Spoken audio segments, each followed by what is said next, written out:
ng'ennaku z'omwezi mwenda omwezi ogwokusatu omwaka guno Gaston Ssennozi omutuuze w'e Kasana Pida mu Town Council y'e Luweero yabbibwako emmotoka ye kika kya Primo ng'ababbi baamulumba mu maka ge. Bajja ne bamenya galagi emmotoka ne bagitwala zaali ssaawa nga 9 ogw'ekiro.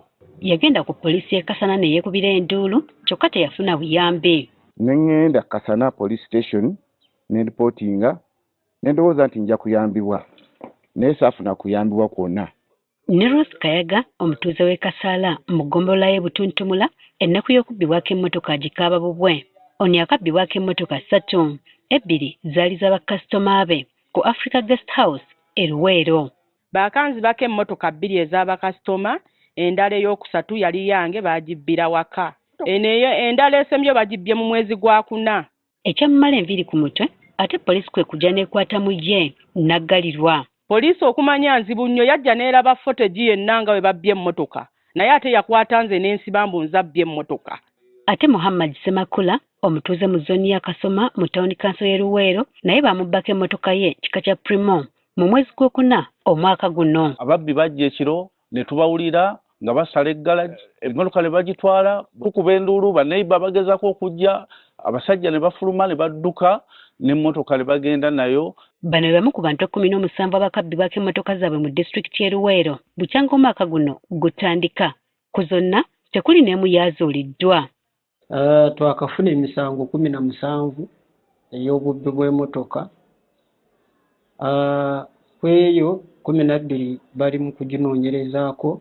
Naye teri mmotoka n'emu gye baali balikavalinze yadde naye nga buli omu agezaako okulipootinga ku poliisi. Bagamba nti poliisi ekanya kubakanda ssente nti ezuule emmotoka zaabwe. Kyokka n'okutuusa essaawa ya leero tewali kye balaba wadde nga waliwo abakwatiddwa n'abamu ne batwalibwa mu kkooti batuuka kuyimbulwa ng'emmotoka tezirabise.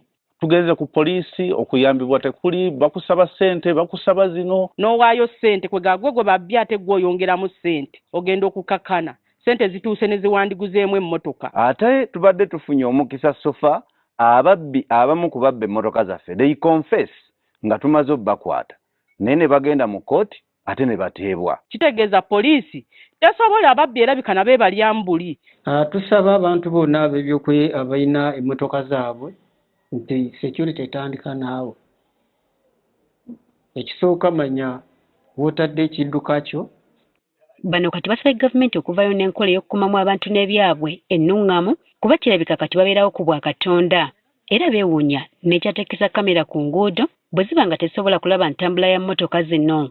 Tewali mmotoka n'emu ku yali ebbiddwe yali erabikiddwako ku kamera ze baateeka ku nguudo ne twebuuza zikola mugaso ki. Kati tusaba gavumenti naddala IGP Ssebo Oweekitiibwa oveeyo ogyeko mu Luweero otaase embeera eriwo kuba abantu basula mbunkenke. Ffe tetukyebaka bw'oba n'emmotoka kati oli mu buzibu bw'amaanyi nnyo.